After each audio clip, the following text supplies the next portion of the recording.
Hi guys, Tony Rice, Chief Instructor of Yarm Martial Arts, here for part 2 of my particular journey. If you just come across us guys and you wonder why part 2 and where's part 1, just go on our YouTube channel and you'll see part 1, okay, and then obviously come revert back to this one. For those of you who watched part 1 and are eager to wait for part 2, okay, thanks for coming back, it's been a real pleasure and I hope you guys are all well. Now, as you can, just to go back quickly, you know, it's about my journey, and we've had Rihanna's journey. Obviously, this is on the same channel, the same as Young Jack's journey. And this particular one, this part 2, is the in-depth side of things. Because part 1, obviously, I explained when I was 15 up to 25. Don't want to go back on that, but basically, if you want to know further, go have a watch of that one, then come back to this video.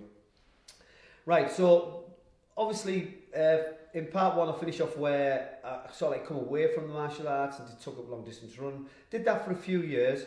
I had certain challenges in my own life, break up from my marriage, the divorce, looking after the 2 children as well, my 2 oldest children, and basically just trying to find a way of getting back to things and finding my own way in life. Had challenges, but the long distance run helped me in doing the martial arts as well. Because although I had a period where I wasn't intensely be training in martial arts, I still kept training, so at least once a week, just an hour, maintaining what I've got and enjoying the flexibility, enjoying the punching, and going down to the local gym now and again and just banging the bag basically. Then what actually happened was my eldest lad Christopher, who ended up teaching for me, by the way, guys, and he's doing a fab job in guitar at the moment as a school teacher. Is basically when he got to about 7, him and my nephew wanted to go and do martial arts, and my sister-in-law had asked me to take them both down to this local martial arts club down on Torsby Road under the instructor called David Gallagher, a lovely fella. And basically the style was a Korean style called Choi Kwon Do. Now I'd never even heard of this.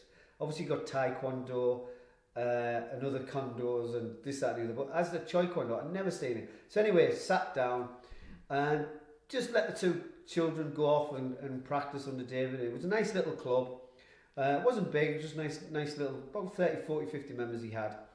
And just sat there, you know, a couple of sessions we had with him, and they enjoyed it, they wanted to join, they got the suit. So I would take them every week, sit down and watch.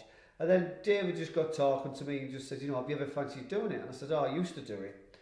And then in conversation, we found out that he had the same instructor as I had when I started. And then we did Shutokai Karate. And he mentioned Tony Trimble, who obviously I mentioned in the last video. He mentioned Tony Goldfinkel and all the guys who I knew. And we asked, you know, I'm saying, oh, how did you, and we obviously reminiscing about times past and how he did competition and how he got involved in Choi Kwon Do. And he said, instead of sitting there, why don't you do it? And I thought, you know what, yeah, let's get back, I told him I'd been doing a bit. Anyway, eventually got into Choi Kwon Do, went through the belts, really took well to it and really enjoyed it. And the principles were the same. In Shutokai Karate, the principle is to punch with the hip. So you're really driving off the floor and punching off the hip. The principle of Choi Kwon Do is exactly the same. And what really interested me was the fact that it wasn't a straight block and you were blocking the break, okay? You were actually deflecting things and it made it more rounded, and my body composition made it a lot more easier, because some of the stances I had in karate, I sometimes struggle, like cat stance, really struggle with for some reason, with my Achilles, no idea why. But eventually with Choi Kwon Do, it doesn't have so many stiff stances, a bit like karate does. And I found that really, and the fluidity of what I'd learned in kickboxing was there in the Choi Kwon Do, so I really got adapted for it. Obviously over time went through the ranks, got to my black belt, got my first dan through it, and got my second dan through it. And then what actually happened was Dave unfortunately had to leave the town for his job, and obviously run the club down.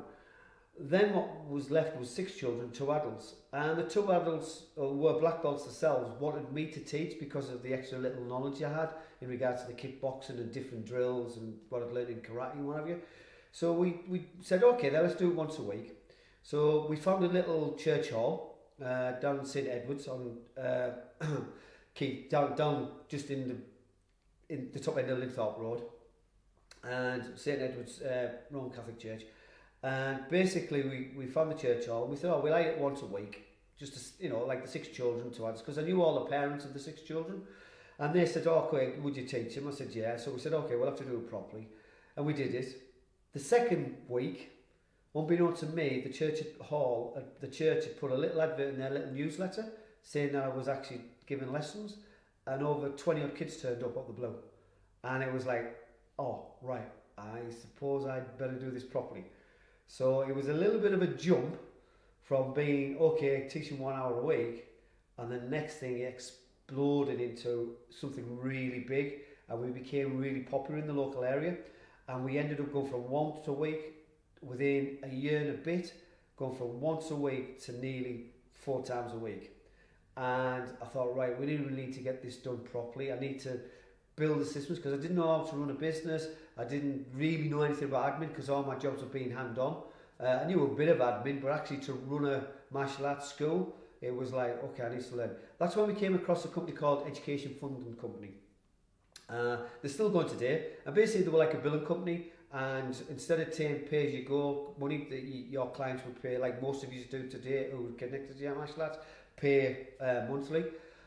Basically we went to them and they were fantastic, and anybody who's looking at this particular video, guys, if you're not connected to Yarm Martial Arts and you're a young school owner, I would advise you to have a word with the Education Funding Company or another company called Nest, who I don't particularly know. I know they've been around, and I know some of my friends who have schools, they run Nest. So it's just a little thing for those guys who are looking to be a school owner. I would suggest you go and speak to them 2 companies, because they're a massive help when you first start. I'm no longer with the guys, but I made a lot of friends, a lot of school owners, fellow school owners around the country through them, and they really set you up into a model that is great to follow. So I suggest, if you really want to make an expansive, get a school as big as us guys, I would suggest you go down that route, because we exploded in the next 3 years. We went from 4 nights a week to running 2 schools in 2 different locations with 4 instructors,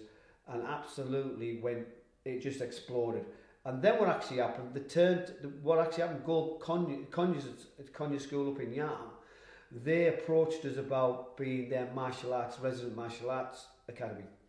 And effectively we said yes, because they got funding for their pitches outside, their all-weather pitches from Lottery and the FA, and it was a big investment, and they wanted to make a sports centre basically in their school. So we said yeah, and we went, and we got our first 2 students, and we had our first 2 students, and we had our first 2 students. And then what actually happened, guys, unbelievably, yeah, okay, it exploded. And then within 6 months, we had the whole sports hall where we would have 3 classes going at any one time, where the nets would be on. We'd have our ninja tots, our karate kids, and our own kickboxers, with 2 instructors, because we managed to teach another couple of instructors who were running with Larissa, my wife. She was running Middlesbrough, and I was running Yarm. Okay, so that was the curtail there, guys. That was the next step. Now I don't want to stand in, boys, guys. So what we're going to do is we're going to make it a part 3. Okay, and basically, because I don't want to take too much of your time, guys, because I know your time's valuable, and if we do little segments of around about 10 minutes, you get the gist of it. And basically, guys, yeah, it keeps you fresh as well, and hopefully, yeah, we'll see you back in the next video. Okay, and it's just a nice place to finish, okay, because this is where the full-time academy story really kicks in. Thanks for watching the video, guys. Hope you enjoyed this. If you want to see the previous one, simply click the video above. And if you want to see the playlist for my journey, simply click this video below. And then from there, guys, if you want to see more videos about everything that's happening on the Yarm Martial Arts YouTube channel, simply subscribe, guys. And we look forward to seeing you watching our videos. Take care now. Have a great day. All the best.